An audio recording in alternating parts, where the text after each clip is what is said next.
Capítulo 7. A técnica funcional do destino, a futurologia e a racional planificação da vida. Os conceitos expostos anteriormente nos permitem colocar em foco o problema do nosso destino. Vivemo-lo sem compreender seu significado. Cada um tem o próprio e a ele fica inexoravelmente ligado. Que força é esta que fatalmente nos constringe? O que deseja de nós?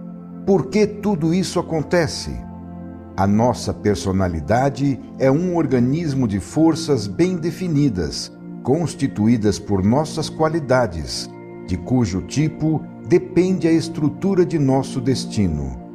Se elas estiverem de acordo com a lei, atrairão outras forças benéficas, enquanto se forem anti-lei, atrairão forças maléficas.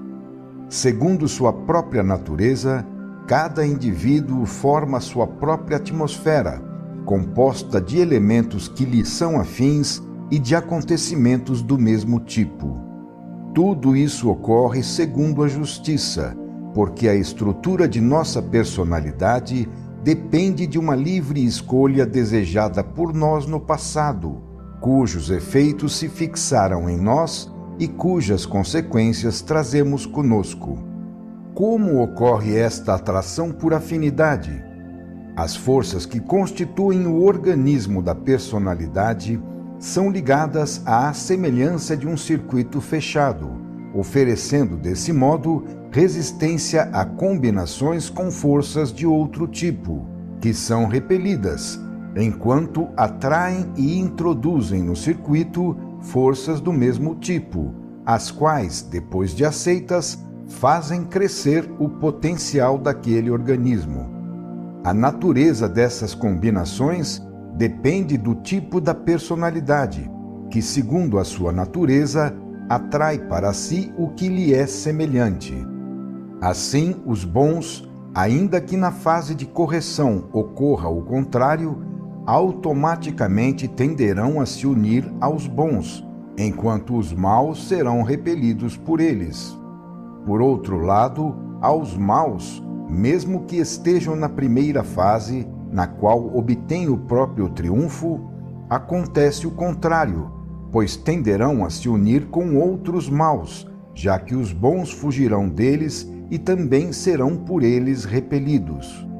Depois, uma vez superadas as provas e aprendida a lição, cada um acabará por atrair o novo tipo de forças e de indivíduos aos quais tornou-se afim através da experimentação.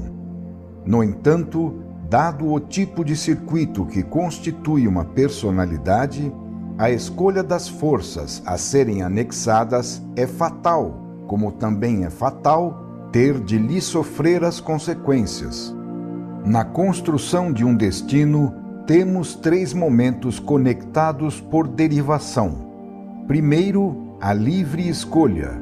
Segundo, a construção de certo tipo de personalidade. Terceiro, a fatal sujeição, a partir da estrutura formada, a um tipo de forças e acontecimentos que constituirão o destino atual. A manifestação ocorre apenas no terceiro momento, estando ocultos os 2 primeiros, preparatórios, como raízes subterrâneas, das quais se desenvolve depois a planta, que toma formas diversas conforme a semeadura tenha sido feita na direção da lei ou da anti-lei. Assim, o fenômeno do destino é percebido, sobretudo, na segunda fase do ciclo da redenção, porque é nessa que se dá a correção obrigatória dos erros livremente cometidos na primeira fase. Por essa razão, o destino toma a forma de fato inexorável. Queremos exatamente analisar aqui, com mais profundidade, quais são as causas e as razões desta sua inexorabilidade. O fenômeno todo tem funcionamento automático. Uma vez feita a escolha dos caminhos a seguir, a órbita deve fatalmente continuar o seu impulso. Tudo depende desta primeira colocação. Quando o indivíduo põe-se numa dada posição diante da lei, fica depois encurralado num dado tipo de concatenamento de causas e efeitos, de modo que não pode mais sair dele enquanto não haja percorrido todo o trajeto. Esse processo passa a ser um componente da sua personalidade. Sua própria vida transforma-se nesse processo, de modo que é impossível escapar dele. Daí advém a fatalidade do destino. Quando um indivíduo enfrenta a sua vida, ele leva consigo as consequências de todos estes precedentes, aos quais está ligado. Segue-se que na série das várias oportunidades que a vida lhe oferece, ele não escolhe livremente ou por acaso, mas orienta-se seguindo suas preferências, segundo as atrações estabelecidas pela sua natureza. Disso depende o seu comportamento, o seu tipo de reação, o seu método de pensar, seu modo de agir e, por conseguinte, a sua vida. Mas tudo isto depende de sua forma mental, que foi construída por ele no passado. Eis como o indivíduo traz consigo, já traçado, o caminho que há de seguir. A escolha, o comportamento, os tipos de reações, o modo de pensar e de agir eram como sementes à espera de desenvolvimento, escondidas no inconsciente do indivíduo, introduzidas aí por ele mesmo no passado. Dado esse precedente, não é possível que ele seja diferente do que é ou se torne outra pessoa para que as consequências derivadas de sua natureza possam ser diferentes do que são. Para que isso fosse possível, seria necessário que o indivíduo fosse feito de outro modo. Assim, a única via que ele pode seguir é somente a do natural desenvolvimento da trajetória do seu destino, tal como essa foi lançada por ele.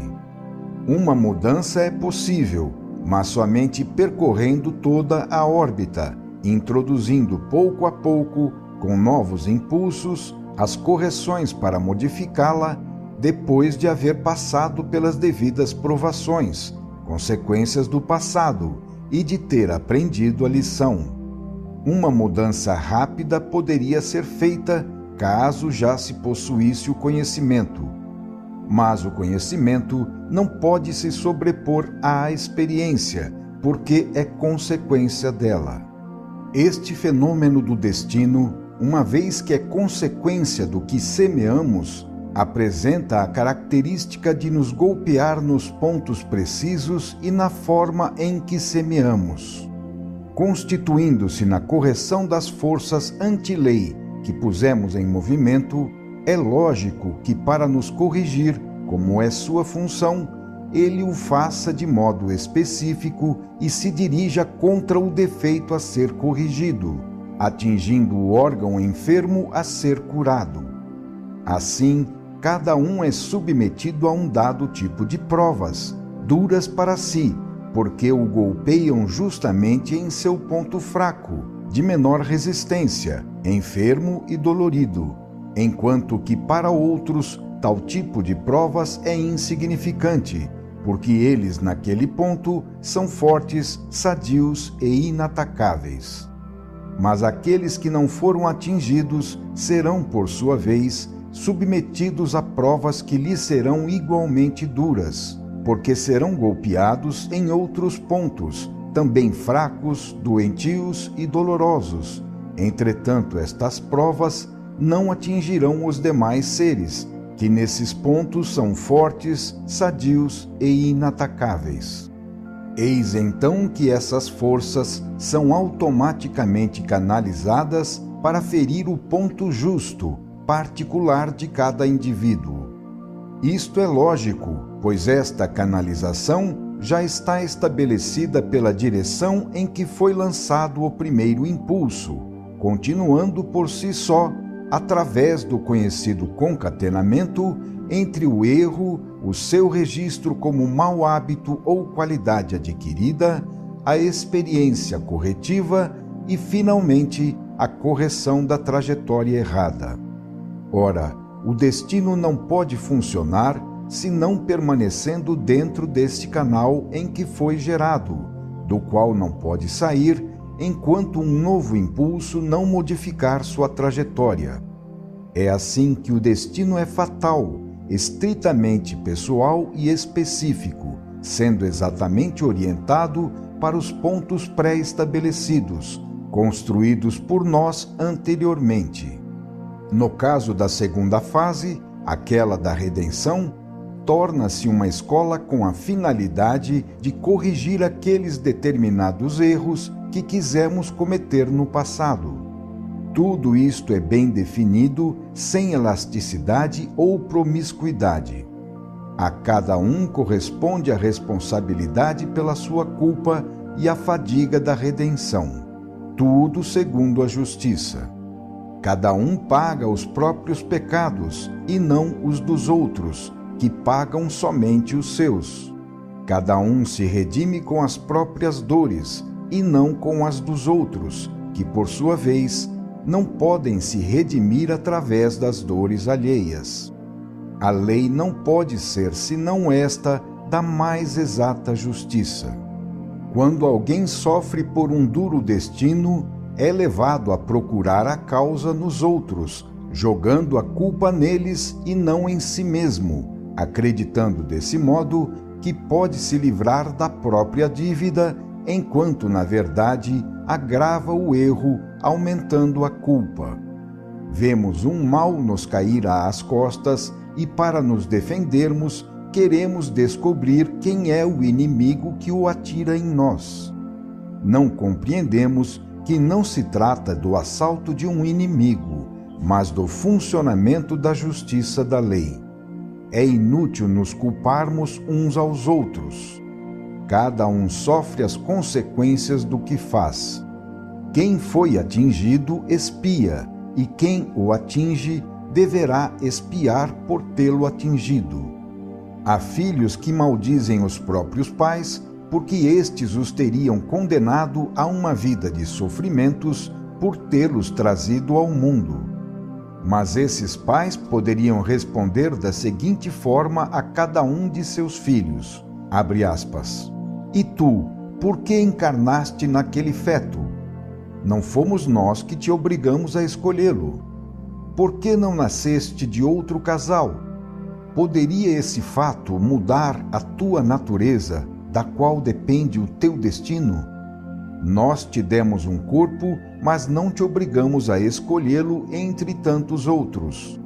A alma é tua, e não fomos nós que a fizemos. Se foi Deus que assim te criou e te obriga a viver desse modo, então volta-te contra ele. Fecha aspas. Depois destes esclarecimentos, tais reclamações não têm mais sentido. Contudo, para entendê-los, é necessário sair do mistério e conhecer este funcionamento. Os desgraçados que passem a fazer exame de consciência e, ao encontrar a culpa em si mesmos, procurem corrigi-la. Como pode a lei ser tão injusta a ponto de fazer um filho inocente pagar as culpas dos pais? E da parte destes, como é possível, por sua vez, serem responsáveis por um destino que não podem prever? Certamente, esses pais podem e devem ajudar com a educação, mas já vimos que os destinos não se anulam senão depois de terem sido percorridos, vivendo-se todas as relativas experiências.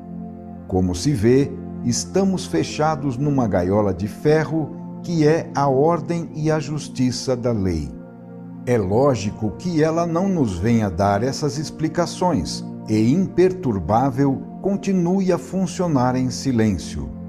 Somos nós que, com a nossa inteligência, devemos chegar a compreender.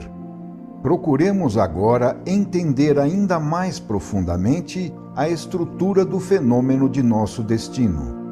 Veremos que ele, não obstante possa ser entendido como fatalidade cega, é, na verdade, um fato que se pode racionalmente prever, calcular e livremente preparar, mesmo apresentando-se depois como desenvolvimento automático e fatal. Segundo a justiça, somos responsáveis e não há como contestar. É necessário, antes de tudo, compreender que só existimos enquanto somos um vir a ser. O transformismo é a forma da nossa existência. Não somos algo fixo, mas sim uma trajetória em movimento. É este movimento que nos sustém, assim como é o movimento que mantém os planetas nas suas órbitas. Somos crianças que se tornam adultos, adultos que envelhecem, velhos que morrem para renascer. Estamos sempre nos tornando alguma coisa diferente e não podemos nos deter nunca. Aqui, o esquema rotativo da órbita planetária nos exprime o fenômeno com evidência. Existimos hoje de um modo diverso do que fomos ontem e do que seremos amanhã, ou seja, estamos sempre em outro ponto de nosso movimento, que é a continuação do precedente. Assim, portanto, cada um de nós é uma personalidade que resulta de um conjunto de qualidades bem definidas, mas em contínua transformação, razão pela qual o ser existe na forma de uma trajetória em curso, como uma entidade que navega através do seu transformismo, individuada pelo típico feixe de forças que a constituem. Daí se conclui que, assim como uma massa, ao ser lançada ao longo de uma trajetória, tende por inércia a manter inalterada a sua direção, também uma personalidade, ao ficar definida pelas suas qualidades, tende fatalmente a prosseguir seu destino. Afirmamos anteriormente que tais forças formam um circuito individual fechado em si mesmo, o qual, porém, encontra-se em relação com o ambiente em diversas condições, por afinidade ou dessemelhança, por atração ou repulsão. Aperfeiçoemos agora estes conceitos. Quando a personalidade desloca-se através de seu transformismo e percorre assim a trajetória do seu destino, ela atrai para si as forças afins que encontra nesse caminho e repele aquelas com as quais não sintoniza. Dessa atração nasce uma aproximação e depois uma combinação. Então, um determinado evento verifica-se. É a natureza das forças constitutivas da sua personalidade, com suas qualidades bem definidas, que estabelece o tipo de atração, de repulsão e, logicamente, de combinações para o indivíduo, promovendo depois a verificação de determinados eventos em sua vida. Mas estas qualidades são construídas por ele mesmo, com seus pensamentos e atos passados. Assim, estão presentes no fenômeno estes dois elementos. Primeiro, a natureza da própria personalidade do indivíduo, ou seja, a sua estrutura, com suas particulares atitudes de atração e repulsão. Segundo, a trajetória segundo a qual ele é lançado, que o expõe a encontrar as várias forças, entre as quais, conforme a qualidade da sua natureza, automaticamente ocorrerá a escolha. Ora, estes dois elementos são pré-existentes ao evento que se diz desejado pelo destino, sendo eles o resultado de uma nossa livre escolha anterior, segundo a qual foram por nós mesmos construídos no passado. Essa é a razão para o fenômeno nos parecer cego e fatal, mas somente porque não vemos a sua primeira formação, que é, no entanto, o resultado de movimentos concatenados iniciados e livremente lançados pelo próprio indivíduo. Ele é, portanto, responsável pelos eventos da sua vida, os quais, por ignorância, atribui a um destino cego. Assim, em última análise, tudo é justo, porque a primeira causa de tudo está em nós. Tentemos penetrar a técnica do fenômeno observando seu funcionamento. O destino nada mais é senão o desenvolvimento de uma trajetória lançada por nós mesmos anteriormente, a cujo percurso estamos inexoravelmente ligados pela lei de causa e efeito. Se foi nossa a escolha e nossa a ação que operou como causa, nossas também devem ser as consequências. Uma vez que nos lançamos em determinada direção, é impossível não segui-la até o fim. Eis porque o destino apresenta-se a nós com tais características de fatalidade. Estabelecida a origem e o tipo desse movimento, tentemos compreender o que acontece no seu desenvolvimento ao longo do seu percurso. Este movimento consiste no transformismo, canalizado em determinada direção, de uma personalidade exatamente individuada como feixe de forças, num circuito fechado e bem definido nas suas qualidades. Eis que cada caso submetido a exame, seja como tipo de personalidade, seja como tipo de destino, distingue-se de todos os outros casos em meio aos quais se move. Estabelecido tal tipo e o percurso da sua trajetória, eis então que se pode prever quais campos de força o indivíduo atravessará em seu caminho e a escolha que fará, dado que, segundo a sua natureza, estará pronto para ser levado a entrar em combinação com forças afins, porque as atrai e é por elas atraído por semelhança e simpatia. É possível prever as forças que poderão entrar no seu circuito e quais delas serão enxertadas nele e com ele se fundirão. Pode-se, assim, conhecer que tipo de evento será repelido e qual será aceito e absorvido como consequência da escolha que o indivíduo é levado a fazer segundo a sua natureza. Veremos, então, que se o primeiro impulso e a respectiva trajetória definida pelo indivíduo são do tipo negativo, ele será destinado, por atração recíproca, a atravessar campos de forças negativas e a se combinar com elas, o que significa entrar numa atmosfera de destruição, condição pela qual, ao fazer mal aos outros em vantagem própria, será levado a sofrer o mal em dano próprio. Se, ao contrário, o primeiro impulso e a respectiva trajetória são do tipo positivo, ele será destinado, por atração recíproca, a atravessar campos de forças positivas e a se combinar com elas, o que significa entrar numa atmosfera construtiva, fazendo não só o bem aos outros, mas também o recebendo em benefício próprio. Em conclusão, eis que em cada caso os resultados do primeiro lançamento, livremente escolhido e desejado, recaem, como é justo, em quem o praticou. Cada um premia ou pune a si mesmo com as suas próprias mãos, porque o destino é dado pelo tipo de trajetória por ele escolhida e lançada, que o levará fatalmente às posições situadas ao longo do seu percurso.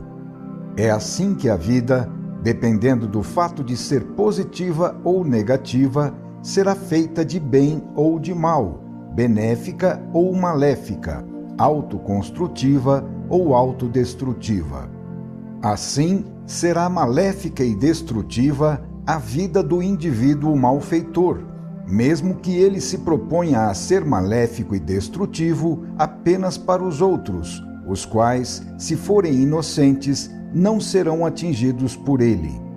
Embora possa irradiar forças negativas, é ele próprio quem mais está impregnado delas, porque essas forças constituem a sua natureza e, se são prejudiciais para todos, são prejudiciais sobretudo para ele, que mais do que todos está saturado delas. O mal que ele faz aos outros é muito menor do que o mal que termina por fazer a si mesmo. Isto também se verifica, mas com efeitos opostos, em relação ao bem, ao se seguir as trajetórias de tipo positivo que são autoconstrutivas.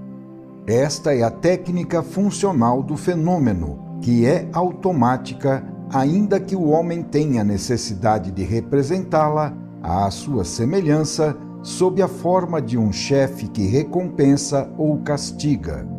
Ocorre desse modo que as trajetórias semelhantes atraem-se por afinidade, tendendo, portanto, a se aproximarem e se fundirem, fato pelo qual, no bem ou no mal, as forças constitutivas somam-se e assim reforçam-se reciprocamente. Ocorre o contrário com as trajetórias de tipos opostos. Quando uma trajetória de tipo positivo tem que atravessar um campo de forças negativas, não ocorre nenhuma atração para levá-las a uma aproximação e fusão, mas sim uma repulsão, que leva ao afastamento e à separação. Somente os circuitos afins conseguem enxertar-se uns nos outros. Acontece um processo igual quando uma trajetória de tipo negativo atravessa um campo de forças positivas, verificando-se o mesmo estado de repulsão, que leva ao afastamento e à separação. Tal fenômeno é semelhante àqueles encontrados na química, onde certos elementos, em alguns casos, combinam-se com outros somente quando existem as necessárias condições de afinidade. Caso contrário, formam apenas uma miscelânea, permanecendo estranhos um ao outro, sempre prontos para se separarem. Assim, as forças de uma trajetória podem unir-se e colaborar com as de outra de um modo semelhante à combinação química, sendo possível sua sintonização quando afins, mas ocorrendo a repulsão no caso contrário, mesmo se postas em contato. Eis então que o bem atrai o bem e é por ele atraído, com ele tendendo a se juntar, e o mal atrai o mal e é por ele atraído, com ele tendendo a se juntar. É assim que no primeiro caso, sobretudo para o próprio indivíduo, segundo o seu tipo positivo ou negativo, tudo tende a se mover em sentido construtivo e no segundo caso, em sentido destrutivo. No primeiro caso, temos um destino benéfico, que automaticamente favorece quem o construiu, e no segundo caso, temos um destino maléfico, que automaticamente pune quem o desejou assim. Perguntamo-nos então se é possível ajudar quem se encontra nas tristes condições do segundo caso. Se a sua natureza é negativa e maléfica, como podem ser postos, num circuito de tal tipo de forças, impulsos do tipo oposto, a fim de que possam ser assimilados e utilizados? Eis então que é a própria negatividade do indivíduo que repele a positividade de tais ajudas. É natural que a trajetória do seu destino resista a cada desvio de seu caminho, pois este, sendo dirigido para o mal, quer continuar a avançar em tal sentido. Mudar significa para ele uma violação da sua personalidade. Então ele, por ser negativista e desejar permanecer assim, rebela-se a cada movimento de salvação que deseje conduzi-lo ao campo positivo. Ele procurará, ao contrário, outros indivíduos negativos com os quais possa melhor realizar a sua personalidade, e ao invés de se salvar, terminará por se perder.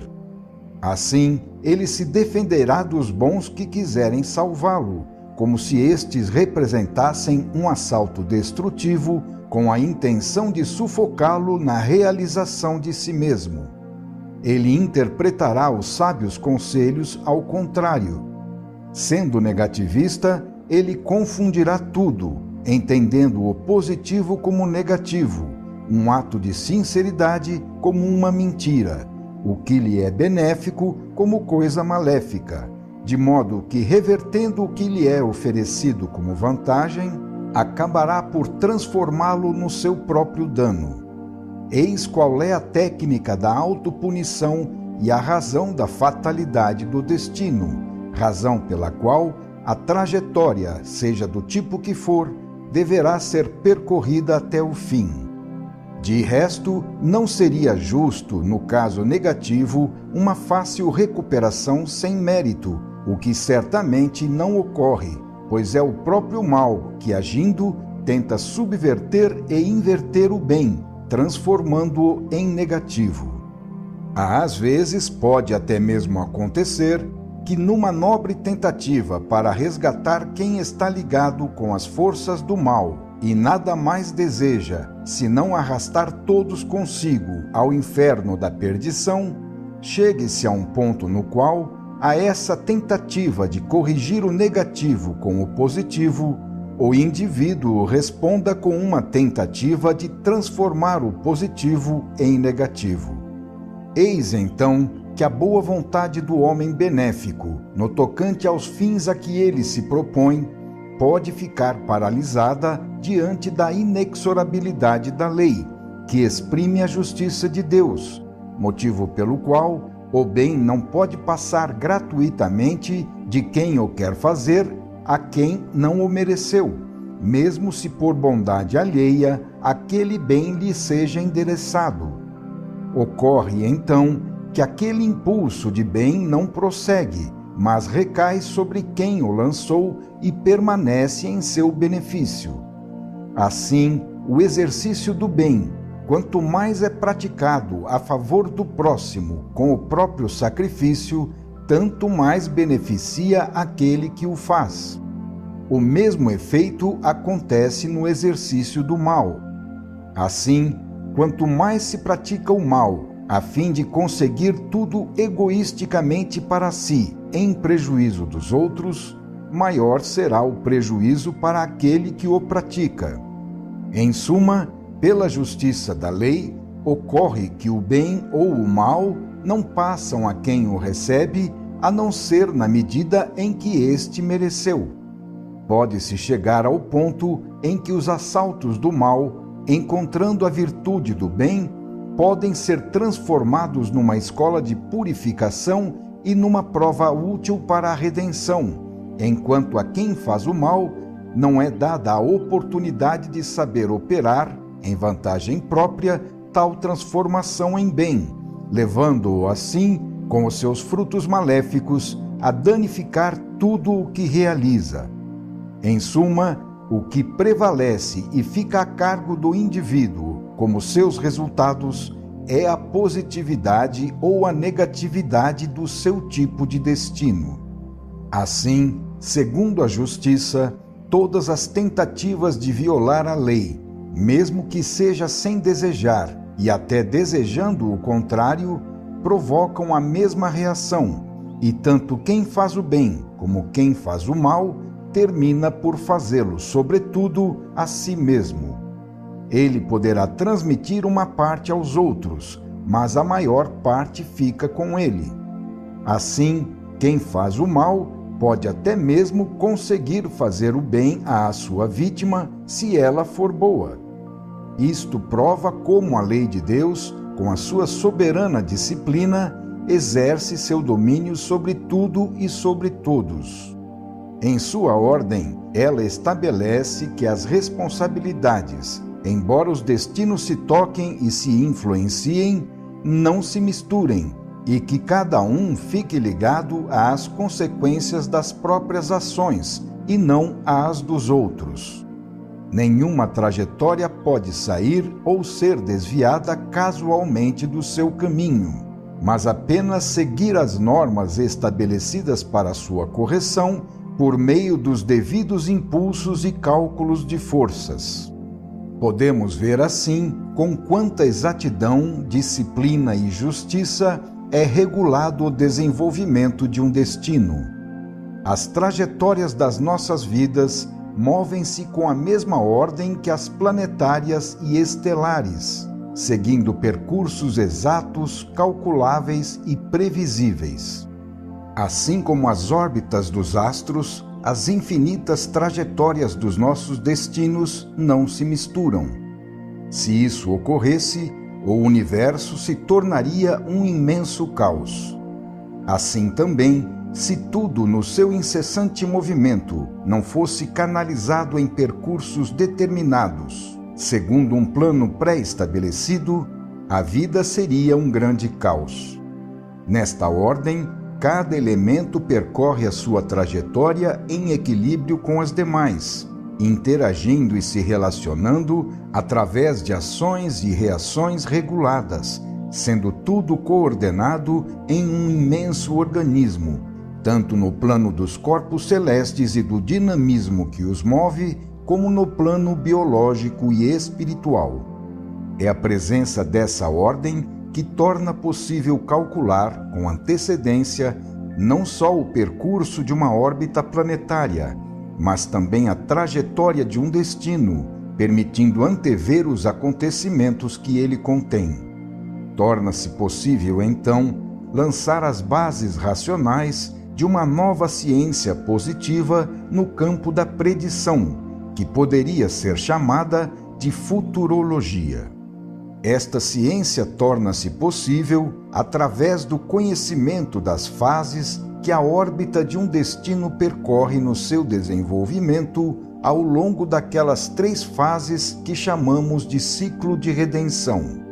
A evolução segue a direção da lei, apontando para o sistema, mas isso não significa que a trajetória do indivíduo o leve sempre mais para o bem. Uma vez que esse movimento tem sua origem no antissistema, o caso mais comum é que a direção da partida, no início do ciclo, seja o erro. Verifica-se assim aquele fenômeno trifásico, observado no capítulo precedente, que, como já vimos, é composto de 3 momentos. Primeiro, ignorância, que leva ao erro. Segundo, experiência feita de dor. Terceiro, conhecimento, que leva à cura, corrigindo a velha trajetória e iniciando outra, conforme a justiça.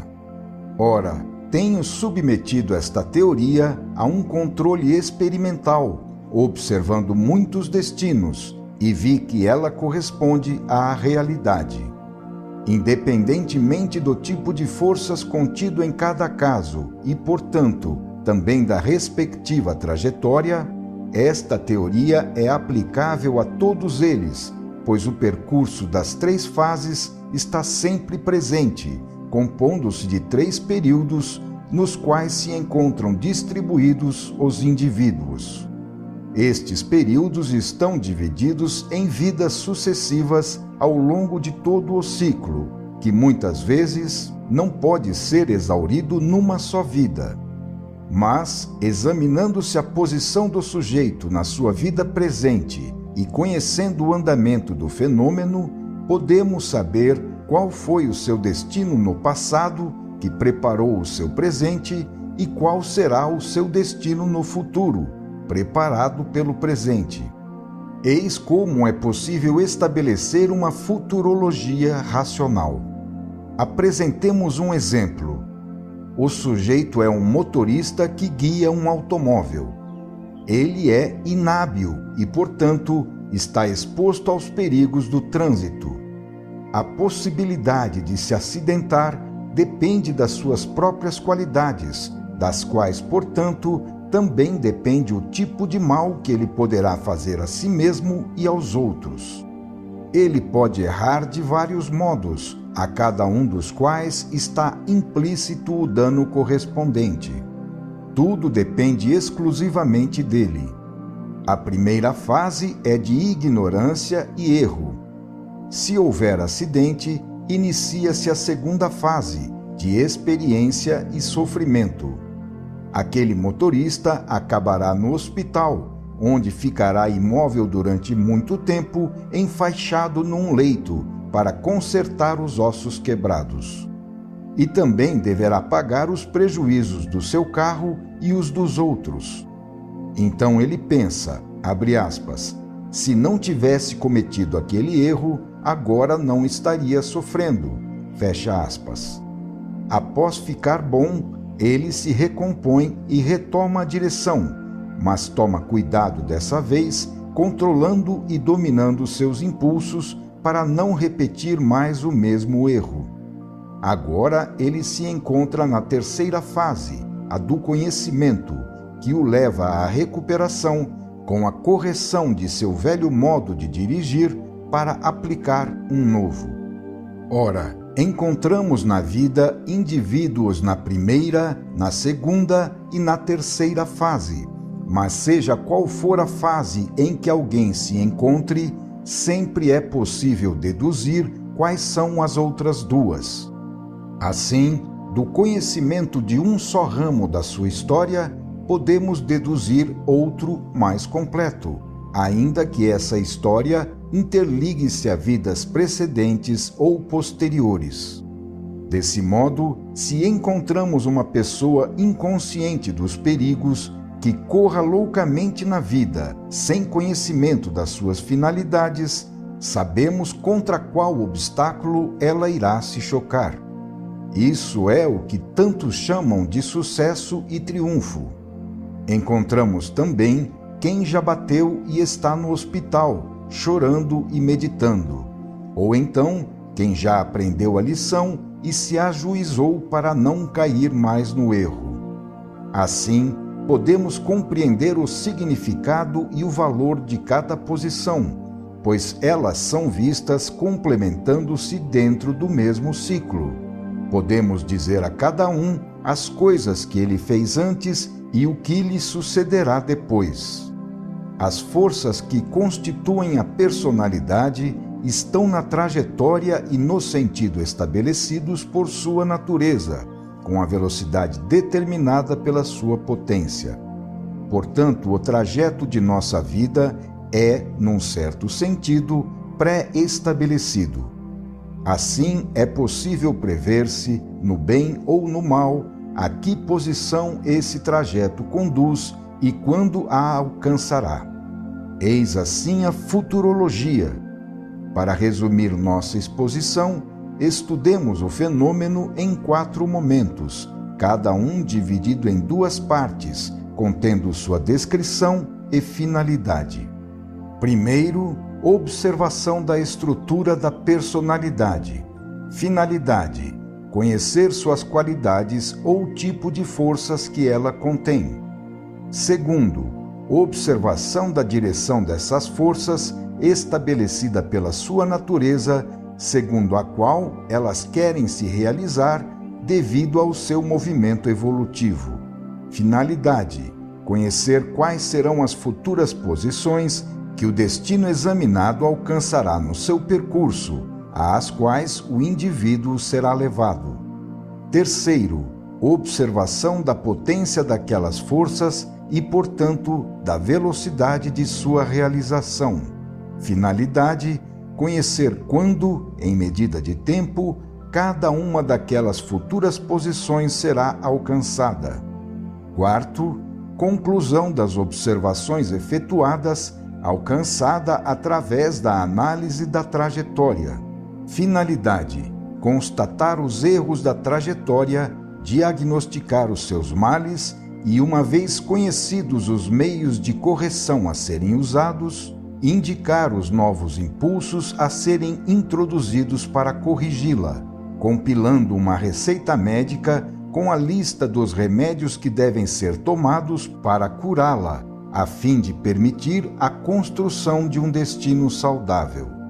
Estes poucos conceitos são apenas um início do estudo de problemas imensos, uma primeira tentativa de orientação para profundas pesquisas introspectivas e de psicanálise, mas já permitem traçar uma teoria positiva do pecado e da redenção, dando uma explicação racional do destino e da função da dor.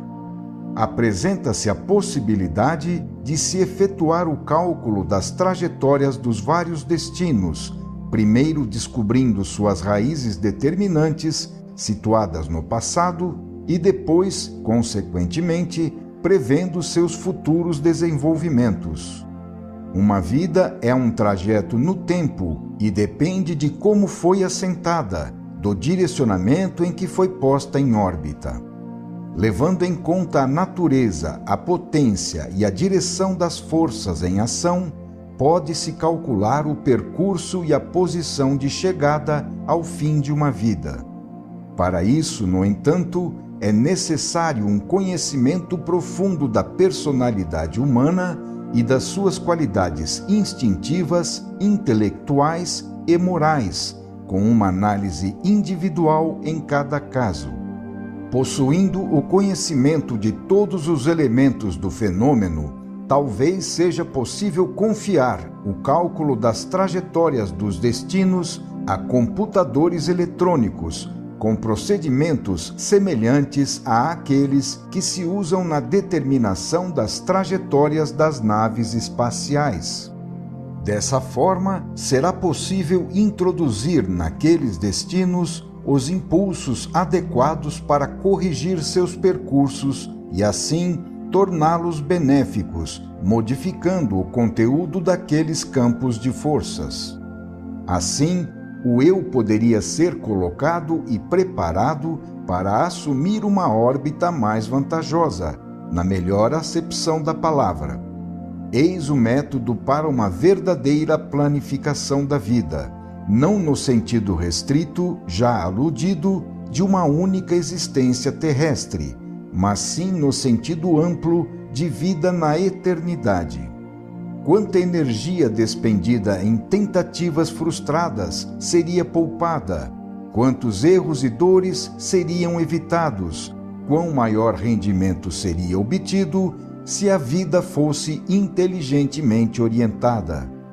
E quão mais rápida e fácil poderia ser então a escalada ao céu, realizada por meio da evolução. Os métodos da conduta humana hoje vigentes são tremendamente ilógicos e contraproducentes. Podemos comparar o trajeto de nossa vida a um trecho que percorremos dentro de um túnel. Nós e tudo o que existe estamos fechados nele, de modo que os nossos movimentos, apesar de livres dentro daquele âmbito, são limitados por suas paredes. O caminho que percorremos dentro do túnel constitui a evolução. De fato, quanto mais se vai para trás, mais ele é estreito e escuro, e quanto mais se vai para frente, mais amplo e luminoso se torna, até que no ponto final do túnel, na saída, encontra-se o espaço livre e o brilho intenso do sol, a luz do sistema. Durante o percurso, enquanto estamos mergulhados nas trevas, vemos aquela luz de longe, apenas como um ponto. Assim, avançamos penosamente na escuridão de nossa ignorância. Movimentamo-nos ansiosos por nos libertarmos, mas não sabemos fazê-lo porque nos falta a luz da inteligência. Assim, movemo-nos por tentativas, enganando-nos a cada passo e chocando-nos contra as paredes do túnel, que lá estão duras e inflexíveis. Nós mesmos as fabricamos com nossa revolta, fechando-nos nela em posição anti-lei, no antissistema.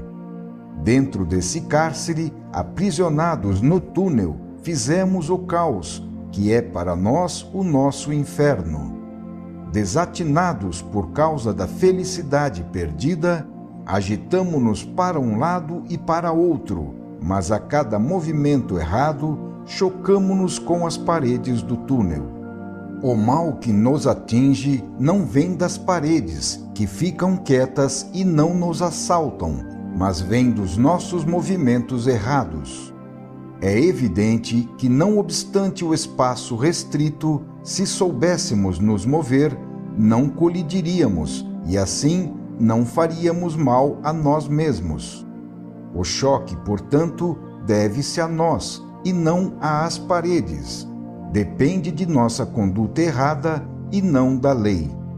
Para eliminar a dor, bastaria compreender quais são as suas causas e não mais semeá-las, deixando de gerá-la. Bastaria saber nos comportarmos sem bater nas paredes, seguindo a disciplina da lei. O homem, que tem feito tantas descobertas, ainda não é capaz de compreender algo tão simples assim, que é o funcionamento da lei. É inevitável, portanto, que ele continue a sofrer enquanto não conseguir compreendê-lo. Porém, a lei já havia previsto que a decidida vontade do ser seria estabelecer no antissistema uma revolta definitiva, buscando permanecer dentro dele na ignorância e no sofrimento. Sabia que ele, em vez de se inserir na ordem estabelecida, iria tentar romper as paredes do túnel, subvertendo a lei. Mas o ser não possui um poder tão grande e, por isso, em vez de romper as paredes, arrebenta-se a si mesmo. O resultado da sua revolta é a sua cabeça partida, que significa dor. Ora, a sabedoria da lei está justamente nisso, porque é aquela dor que o ensina a não repetir o choque e, com isso, a saber se mover. O percurso desse túnel, que significa a evolução, torna-se então uma escola para aprender a se mover, porque este conhecimento é indispensável para retornar ao sistema, que é um regime livre, mas feito de ordem. E, de fato, somente na ordem é possível ter, sem prejuízo, uma liberdade completa, que não pode ser concedida na desordem sem se tornar desastrosa, porquanto gera imediatamente o abuso, fato que somente num regime de perfeita disciplina não ocorre. Assim, esta liberdade só pode ser atingida no final do túnel, onde o espaço é livre e luminoso. Então será possível fruir dessa liberdade, pois se terá aprendido a desfrutá-la na indispensável ordem e disciplina, aprendidas na escola da evolução. O homem é ainda uma criança que não sabe caminhar e que, para aprender, deve cair a cada passo, pois cada queda vai ensinando a criança até ela não cair mais. Certamente, para um adulto, seria absurdo tal modo de aprender a caminhar, tendo de cair e se levantar a cada queda. Assim, basta apenas evoluir um pouco para se compreender quão estranho é este modo de se mover. Mas é para isso que existe a evolução. Quanto mais o homem evolui, tanto mais se aproxima da saída do túnel, onde termina o antissistema e o espera o sistema. Assim, à medida que se avança, as trevas tornam-se menos densas e a luz aumenta. Abre-se a inteligência e vê-se tudo mais claro. Então as quedas e os choques, bem como as dores que deles derivam, vão diminuindo até cessar. Quando se tiver compreendido tudo isso, será possível chegar a uma nova moral científica, que se ocupará das trajetórias da vida, tanto do seu correto lançamento como da correção daquelas erradas, impedindo assim a formação de destinos de dor. Trata-se de uma medicina preventiva no campo moral, baseada nas normas de higiene espiritual que previnem contra o mal, eliminando os centros de infecção e impedindo sua formação, em vez de corrigi-los e reprimi-los depois por meio de dolorosas retificações, quando o mal já está formado. Assim, sem apriorismos fideístas, O problema é assentado sobre a lógica, com base em critérios práticos e utilitários, portanto compreensíveis para todos, isento das rivalidades de partidos ou religiões, baseando-se em princípios de alcance universal. Será possível, então, fruir da imensa vantagem de evitar tantas dores, vivendo como seres conscientes e inteligentemente orientados. Final do capítulo 7.